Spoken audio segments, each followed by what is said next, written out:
Hello everyone. जो आज का टॉपिक है वो इम्पोर्टेंट भी है, कॉम्प्रिहेंसिवली कवर्ड है, आपको कहीं और ज़्यादा नहीं जाना है, ओके। और बहुत ही क्रिस्प वे में, यानी कि हार्डली 5-6 मिनट्स में कवर हो जाएगा और ये बहुत ही इम्पोर्टेंट है।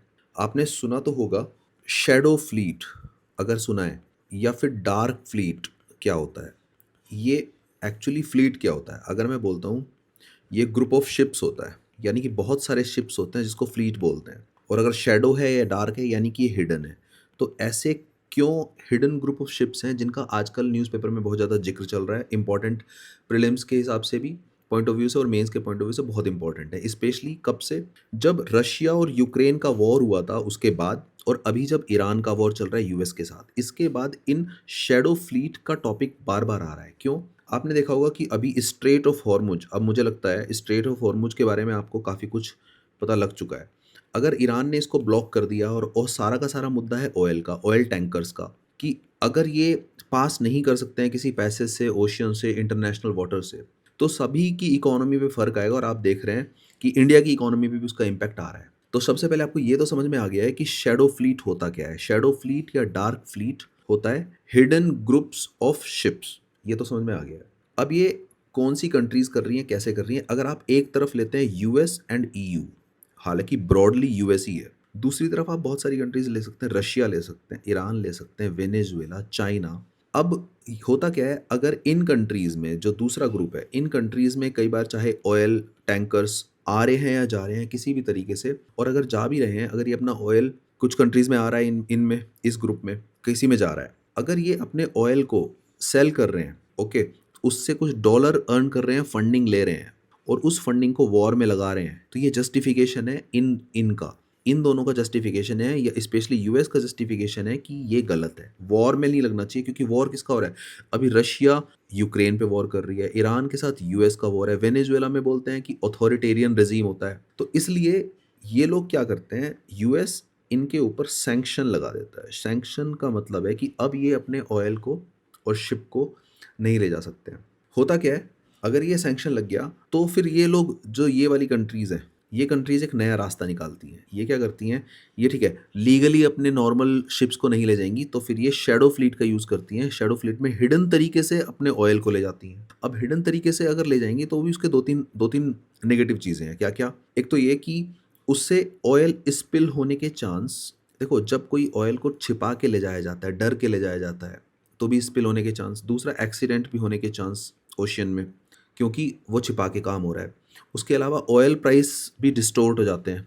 अगर ऑयल प्राइस डिस्टोर्ट होंगे, यहाँ पे ना हमेशा वर्ड यूज़ किया करो, डिस्टोर्ट। ज़्यादातर कम या ज़्यादा मत बोला करो जब तक कि स्पेसिफिकली ना पूछे, क्योंकि आप गलती से अगर सोचते सोचते आपने कुछ कम या ज़्यादा लिख दिया और उसका उल्टा हुआ, तो वो गलत। डिस्टोर्ट में दोनों वर्ड आ गए अपने आप में। इससे जो है नॉर्मल ट्रेड भी डिस्टर्ब हो जाएगी। ये है शैडो फ्लीट। अब हम समझते हैं थोड़ा टेक्नोलॉजी, कि आखिरकार कौन सी ऐसी 5 ट्रिक्स हैं जो काम आती हैं शैडो फ्लीट के, कि कैसे वो हाइड करती हैं अपनी आइडेंटिटी। जितने छोटे कीवर्ड्स में लिख रहा हूँ ना, आखिरकार जहाज या शिप अपनी आइडेंटिटी को कैसे छिपाते हैं, अगर वो इंटरनेशनल वाटर में है, कहीं पे भी हैं। सबसे पहले वो क्या करते हैं, एक होता है AIS। AIS होता है ऑटोमेटिक आइडेंटिफिकेशन सिस्टम। ये नॉर्मली जो शिप होते हैं उनका ऑन होना चाहिए, लेकिन शैडो फ्लीट क्या करती है, उसको ऑफ कर देती है। जब ये ऑफ ही कर देंगे, तो फिर ये जब जब ये automatic identification system he of हो जाएगा, तो कई बार ये वहाँ से डिसअपियर लगने लगते हैं जहाँ पे इनको देखा जाता है। दूसरा, ये जो शिप होते हैं शैडो फ्लीट वाले, ये जीपीएस की स्पूफिंग कर देते हैं। जीपीएस स्पूफिंग का क्या मतलब है, यानी कि ये रॉन्ग सिग्नल या एक फेक लोकेशन को भेजते हैं, यानी ये होते कहीं और हैं और दिखाई कहीं और जाते हैं, ओके। थर्ड, जितना छोटा मैं लिख रहा हूँ, केवल इतना ही आपका नोट्स में होना चाहिए, ये फ्लैग्स अपना चेंज करते रहते हैं, ठीक है।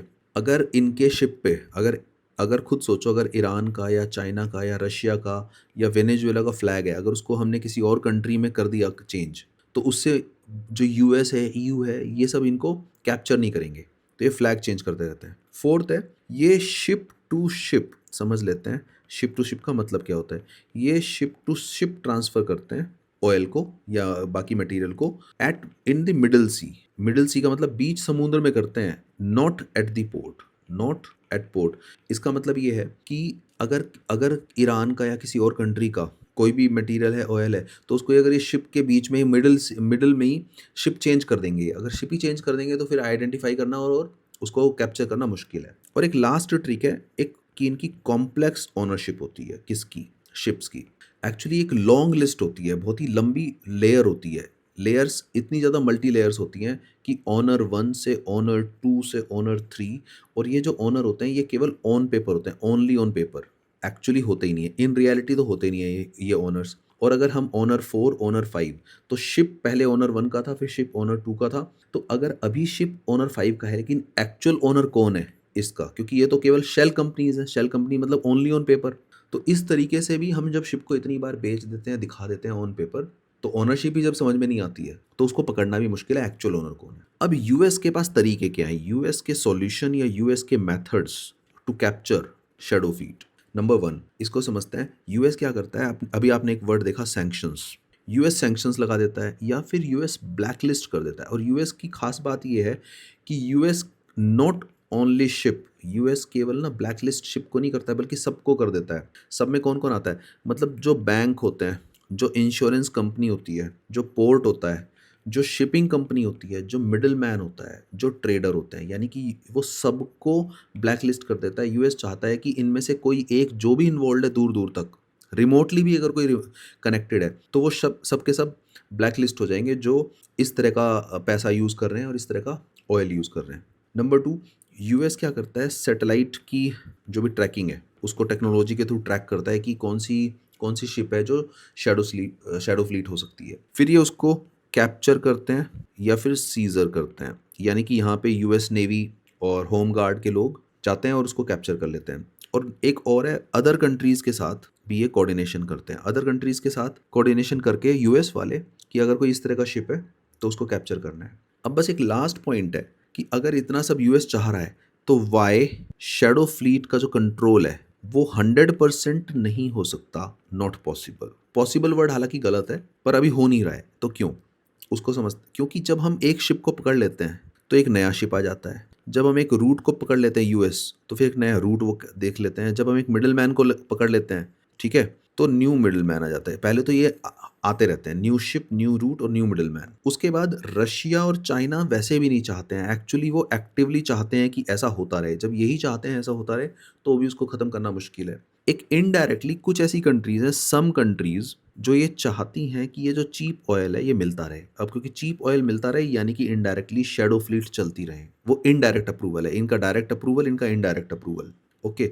और लास्ट में अगर इनको यूएस रोकेगा भी तो ये एस्केलेट हो सकता है। इट में escalate into what, naval stand of.